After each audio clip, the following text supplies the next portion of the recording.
नमस्कार, जनता टीवी देख रहे हैं आप। आपके साथ मैं हूं खुशबू पांडे। तो बुलेटिन की शुरुआत करेंगे बड़ी और अहम जानकारी के साथ करेंगे। ये बड़ी जानकारी सामने आ रही है। दिल्ली दौरे पर है मुख्यमंत्री पुष्कर सिंह धामी, बड़ी जानकारी दे रहे हैं।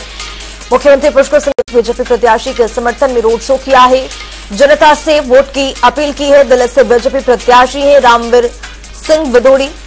तो आज राजधानी दिल्ली के दौरे पर है मुख्यमंत्री पुष्कर सिंह धामी, दिल्ली दौरे पर है और रोड शो किया है उन्होंने।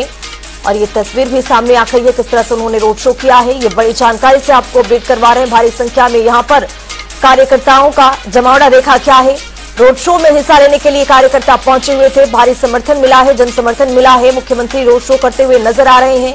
तो ये बड़ी जानकारी, बड़ा अपडेट आपके सामने। दिल्ली के दौरे पर है मुख्यमंत्री पुष्कर सिंह धामी। दिल्ली से बीजेपी प्रत्याशी है रामवीर सिंह बिदोड़ी के पक्ष में वोट डालने की यहां पर मुख्यमंत्री पुष्कर सिंह धामी ने अपील भी किया है। तो ये बड़ी जानकारी से आपको अपडेट करवा रहे हैं। राजधानी दिल्ली के दौरे पर है मुख्यमंत्री पुष्कर सिंह धामी। सीएम धामी ने भव्य रोड शो किया है, तस्वीर भी आपके सामने है किस तरह से जनसैलाब यहां पर दिखाई दिया है। बीजेपी प्रत्याशी के समर्थन में वोट डालने की यहां पर अपील की है।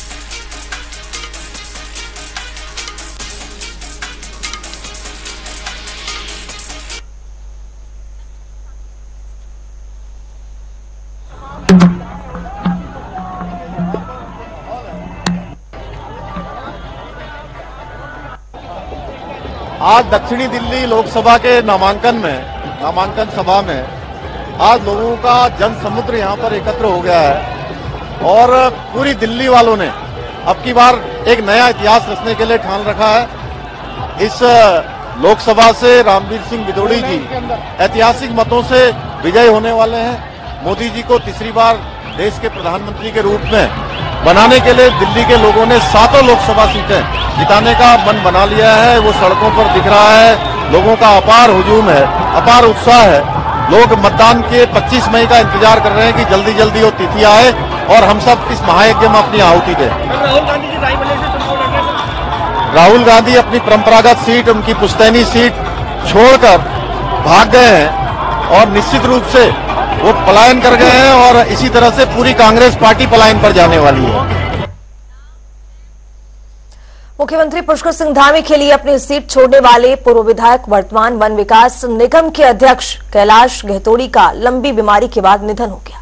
उनके निधन से चंपावत के साथ उनके गृह क्षेत्र सलना पार्टी में शोक की लहर है। बता दें कि कैलाश गहतोड़ी लंबे समय से मुंह के कैंसर से जूझ रहे थे। उन्होंने देहरादून अपने आवास में अंतिम सांस ली है।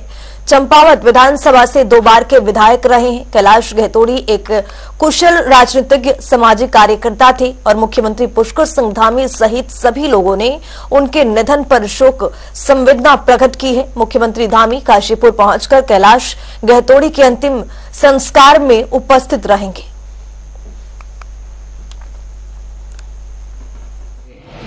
वास्तव में अपने उद्देश्य की प्राप्ति की है, जिस उद्देश्य से मैं क्षेत्र में आया था। राजनीतिक एक जीवन शुरू किया था और मेरा आग्रह मेरे माननीय मुख्यमंत्री जी ने सुना और मैं आज बहुत से दिल से आप लोगों से कह रहा हूँ, मैं जीवन में इतना खुश कभी नहीं हुआ जब माननीय मुख्यमंत्री जी ने हामी भरी और मेरे क्षेत्र का नेतृत्व संभालने के लिए मुझसे कहा। तो आज वो दिन पूरा हुआ। आप लोगों ने अपना मतदान मेरे चुनाव से भी 2% ज्यादा बढ़ करके आप लोग घरों से निकले और आपने मतदान किया है।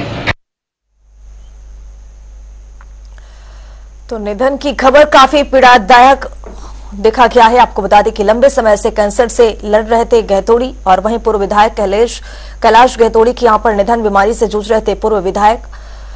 खबर ये कि लंबे समय से यहां पर वो बीमार चल रहे थे। बीमारी की वजह से, कैंसर की वजह से टून अस्पताल में उन्होंने अंतिम सांस ली है। पूर्व विधायक कैलाश गहतोड़ी के निधन की जब खबर आई तो पूरे बीजेपी संगठन में शोक की लहर दौड़ गई। सीएम ने गहरा दुख भी यहां पर जताया है। तो वन विकास निगम के अध्यक्ष थे पूर्व विधायक प्रिय मित्र और बड़े भाई के श्री कैलाश गहतोड़ी जी के निधन का पीड़ादायक समाचार सुनकर स्तब्ध हूं। ये मुख्यमंत्री की ओर से एक्स पर पोस्ट किया गया है। लिखा गया है कि कैलाश जी का जाना संगठन प्रदेश के साथ साथ मेरे लिए भी व्यक्तिगत क्षति है। मुख्यमंत्री की ओर से लिखा गया है, ये ट्वीट किया गया है।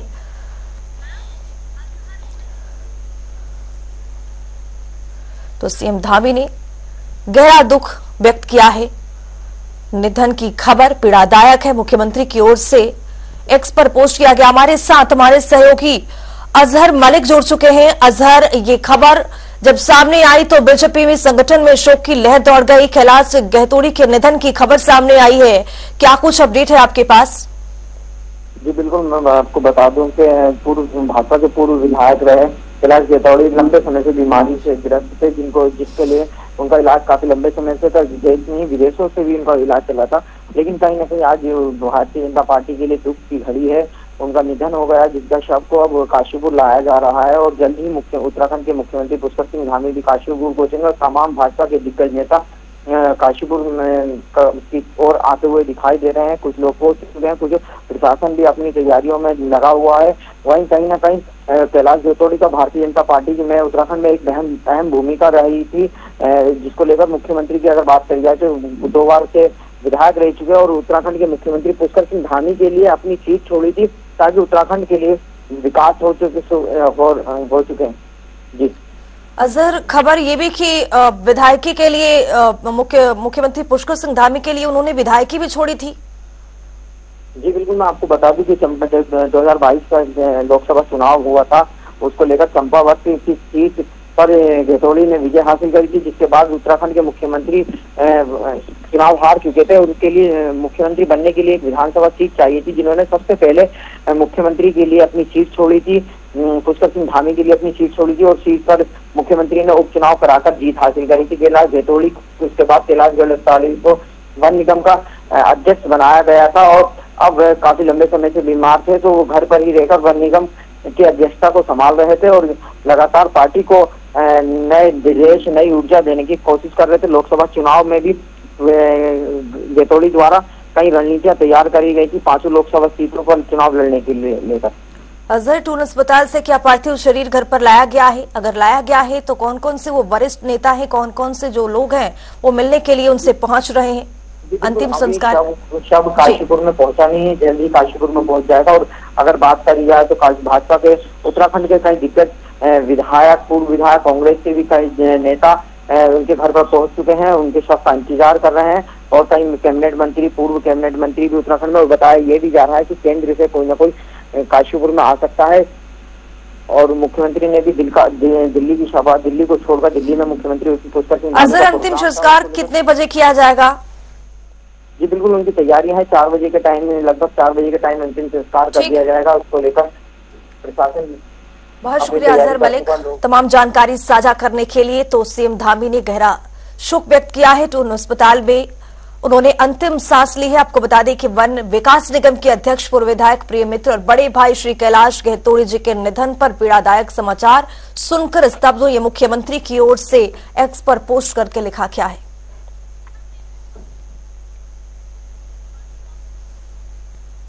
उत्तराखंड में लोकसभा चुनाव 19 अप्रैल को संपन्न हो चुका है। वहीं उत्तराखंड की सभी राजनीतिक पार्टियां उत्तराखंड की 5 लोकसभा सीट जीतने का दावा कर रही है।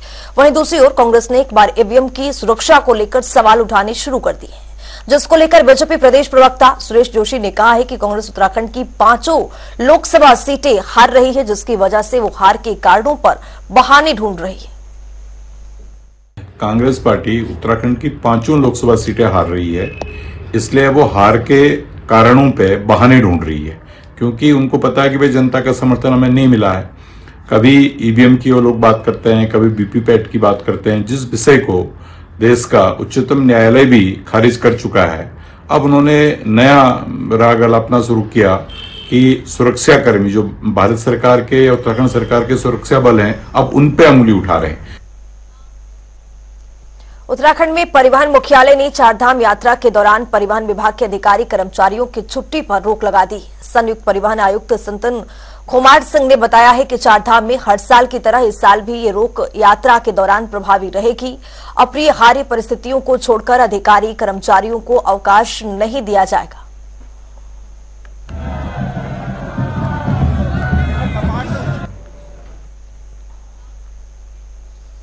हेमकुंड साहिब के आस्था पथ से बर्फ हटाने का काम जारी है। सेना और यात्रा को संचालित करने वाले गुरुद्वारा ट्रस्ट के सेवादार बर्फ के बीच में से रास्ता बनाते हुए श्री हेमकुंड साहिब की पवित्र भूमि पर पहुंचे। सेना ने यहां अरदास के बाद गुरुद्वारे प्रांगण के मुख्य द्वार को खोला है। गुरुद्वारे का मुख्य द्वार खुलने के साथ ही हेमकुंड साहिब से नीचे की ओर मार्ग पर बर्फ हटाने का कार्य शुरू कर दिया गया है।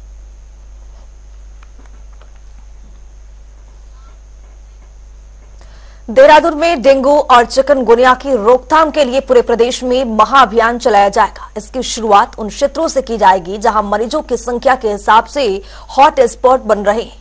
वहीं सचिव स्वास्थ्य डॉक्टर आर राजेश कुमार ने महाअभियान को लेकर दिशा निर्देश भी जारी कर दिए।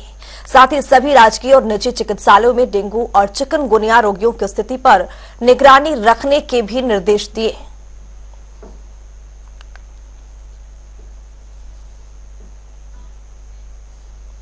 उत्तराखंड बोर्ड परीक्षा में हाई स्कूल और इंटरमीडिएट की छात्राओं ने एक बार फिर बाजी मारी। खास बात यह है कि इस बार मुस्लिम छात्राओं ने भी हाई स्कूल और इंटरमीडिएट में अच्छे अंक हासिल कर अपने माता पिता का नाम रोशन किया है। बता दें कि सभी छात्राओं ने इस सफलता के लिए अपने माता पिता और स्कूल प्रबंधन को श्रेय दिया है। मेरा नाम सोनम मलिक है और मैं क्लास 10th में हूँ। मैंने 453 नंबर लाई हूँ और मैं रुड़की ब्लॉक से हूँ और डिस्ट्रिक्ट मेरा हरिद्वार है और स्टेट उत्तराखंड है। मैंने इतने अच्छे नंबर अपने पेरेंट्स के सहयोग से और अपने टीचर के सहयोग से ला पाई हूँ और मेरा थोड़ा सहयोग यूट्यूब से भी है, क्योंकि मैंने यूट्यूब से ही वीडियो देख के अपने इतने अच्छे नंबर लाई हूँ और मुझे आगे जाकर IPS बनना है और देश की सेवा करनी है। मेरा ये ड्रीम बहुत पहले से है और मैं चाहती हूँ कि मैं इसी तरह मेहनत करके आगे सफल होती रहूँ। इंटर में 401 नंबर आए 500 में से और मैं साइंस की स्टूडेंट थी और SSD फिजिकल इंटर कॉलेज से हूँ। मैं रुड़की से बिलोंग करती हूँ और मेरा इस जर्नी में मेरे घर वालों और मेरे टीचर्स का काफी सहयोग रहा है और मैं आगे चलकर डॉक्टर बनना चाहती हूँ। खबरों में आगे बढ़ेंगे। दिल्ली में स्कूलों को बम से उड़ाने की धमकी के मद्देनजर अब उत्तराखंड में भी पुलिस अलर्ट मोड पर आ चुकी है। जहां एक और खुफिया तंत्र को मुस्तैद किया गया है तो वहीं शिक्षण संस्थानों को भी आवश्यक दिशा निर्देश जारी किए गए। इसको लेकर Uttarakhand ADG law and order AP Anshuman ने कहा है कि हालांकि धमकी वाले मैसेज दिल्ली में प्राप्त हुए, फिर भी एहतियातन और तौर पर सभी जिलों में पुलिस को अलर्ट मोड पर रहने को कहा गया है। साथ ही शिक्षण संस्थानों की भी निगरानी की जा रही है और ऐसे में शिक्षण संस्थान जहां पर अधिक संख्या में बच्चे पढ़ते हैं उन पर विशेष निगरानी रखने को कहा गया है। उत्तराखंड के रिलेटेड कोई स्पेसिफिक रिपोर्ट नहीं है इस तरह के, लेकिन चूंकि दिल्ली में इस तरह की एक ईमेल के माध्यम से थ्रेटनिंग मैसेज आए थे तो उसको देखते हुए हमने तमाम जिलों को अलर्ट कर दिया था। हमारी तरफ से निर्देशित किया गया था जितने भी हमारे इम्पोर्टेंट एजुकेशनल इंस्टीट्यूशंस हैं, बच्चे जहां पढ़ते हैं, बड़ी संख्या में जहां बच्चे जाते हैं तो उन पर विशेष निगरानी करने के लिए पुलिस को बताया गया है, स्थानीय पुलिस को, और इस संबंध में कार्रवाई की जा रही है। नैनीताल के जंगलों में लगी भीषण आग से जंगल पूरी तरह जलकर खाक हो गए, तो वहीं दूसरी तरफ पहाड़ों की आबो हवा की खराब हो गई है। खासकर 27 अप्रैल के बाद जो रिपोर्ट सामने आई है उसमें प्रदूषण का स्तर काफी बढ़ा हुआ है। जनता टीवी के इस रिपोर्ट में देखिए कि नैनीताल जिले के ताजा हालात अभी क्या कुछ बयां कर पा रहा है।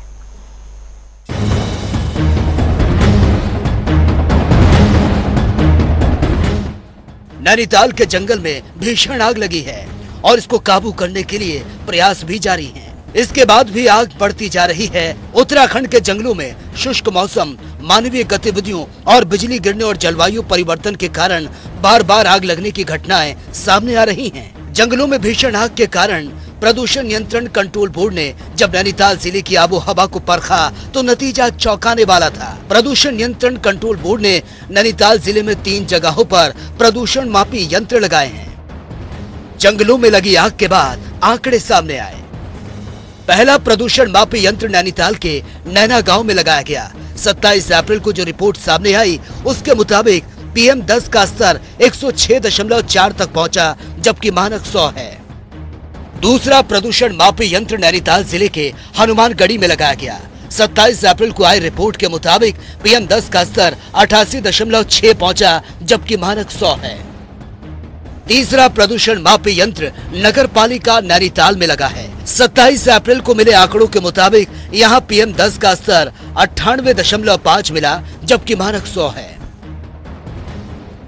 जंगलों में लगी आग से पहले की रिपोर्ट पर नजर डालें तो 12 मार्च साल 2024 को नैनीताल नगर पालिका में लगे प्रदूषण मापी यंत्र पर PM10 का स्तर 82.6 था, जो जंगलों में आग लगने के बाद 27 अप्रैल को 98.5 तक पहुंच गया। जो विभिन्न स्थान है, जैसे नैना देवी के मंदिर के पास में है, नैना गांव के पास में है, आपके हनुमानगढ़ी के पास में है, और नैनीताल में जहाँ पे हमारा नगर पालिका का ऑफिस है, वहाँ पे हमने अपना जो है इसकी एयर मॉनिटरिंग कराई है, और PM10 sulphur dioxide and nitrogen oxides की हमने इसका विश्लेषण कराया है, और उसकी जो आख्या है वो हमने अभी लैब में भेजी हुई है। जैसे ये प्राप्त होती है तो हम उसको सर्टिफिकेट करेंगे। देखिए, पिछले महीने जो है हमारा तो एक परमानेंट हमारा एक वहाँ पर सेंटर है नैनीताल में, नगर पालिका के में परिसर में लगा हुआ है, तो उसमें तो जो हमारी जो लास्ट ईयर की जो 12 मार्च को जो हमारा हमने किया था, उसकी जो है वो 82.6 माइक्रोग्राम पर मीटर क्यूब उसका आया था। और निश्चित तौर पे देखिए, जिस किस्म से आग लगी है, पर्टिकुलर मैटर की जो है वैल्यू बड़ी होगी। अब कितनी बड़ी है वो विश्लेषण के बाद ही पता चलेगा। वनस्पति विशेषज्ञ भी मानते हैं कि आग लगने की वजह से जंगलों को काफी नुकसान पहुंचा। पेड़ पौधों के अलावा जैव विविधता, वाटर रिसोर्सेज को नुकसान हुआ, साथ ही प्रदूषण का स्तर भी बढ़ा। लिहाजा आने वाले दिनों में सरकार को अच्छी तैयारी के साथ सबके साथ कोऑर्डिनेटर्स कर बेहतर योजना तैयार करने की जरूरत है। अभी जो आपका फॉरेस्ट फायर है, और ये डिजायर्ड है या इंटेंसली है, इसके बहुत अलग अलग स्वरूप हैं, तो जो भी है ये बहुत घातक है, और इसमें पॉल्यूशन लेवल बढ़ना स्वाभाविक है, क्योंकि उसको काटने वाले उसके अनुपात में आपके पास वृक्ष नहीं है। एक्शन प्लान मैं तो कह रहा हूँ साल भर थ्रू आउट मॉनिटरिंग होनी चाहिए, फॉरेस्ट डिपार्टमेंट को बिल्कुल अलर्ट होना चाहिए, गाँव वालों के साथ कोऑपरेट होना चाहिए, उनको भी सहयोग करना चाहिए, और ये एक दिन जागृत होकर नहीं है। फॉरेस्ट को ऐसी अमानत समझिए कि बिना उसके आपके प्राण जो है वो आपके लंग्स हैं, और प्राणवायु जो आपको प्रदत्त करने वाले हैं पूरे विश्व को भी कर रहे हैं, तो वही पौधे हैं, वही वृक्ष हैं, वही आपको जीवित रख सकते हैं। इसलिए उनको आप बचाने के लिए हर प्रयास करिए कि फॉरेस्ट फायर ऐसी हैवी फायर लगे नहीं। बिल्कुल वाटर रिसोर्स से पेड़ नहीं, अगर जहाँ पेड़ नहीं हुए, पेड़ सूख जाएंगे, हरियाली सूख जाएगी, तो वर्षा जल नीचे पर्कुलेट नहीं होगा, सीधे रन ऑफ हो जाएगा और ग्रीनरी खत्म हो जाएगी। ये तो आप छोटी हम बात कर रहे हैं कि जड़ और पानी का कितना बड़ा रोल है, इसको हम बयां नहीं कर सकते हैं कि अगर पानी तभी होगा जब पौधे किसी स्थान पर सघनता से होंगे।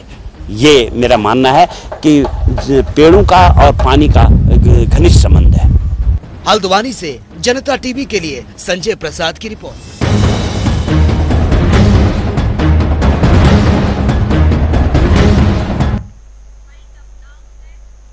तो इस बुलेटिन में मेरे साथ इतना ही। देश और दुनिया की तमाम खबरों के लिए बने रहिए जनता टीवी के साथ।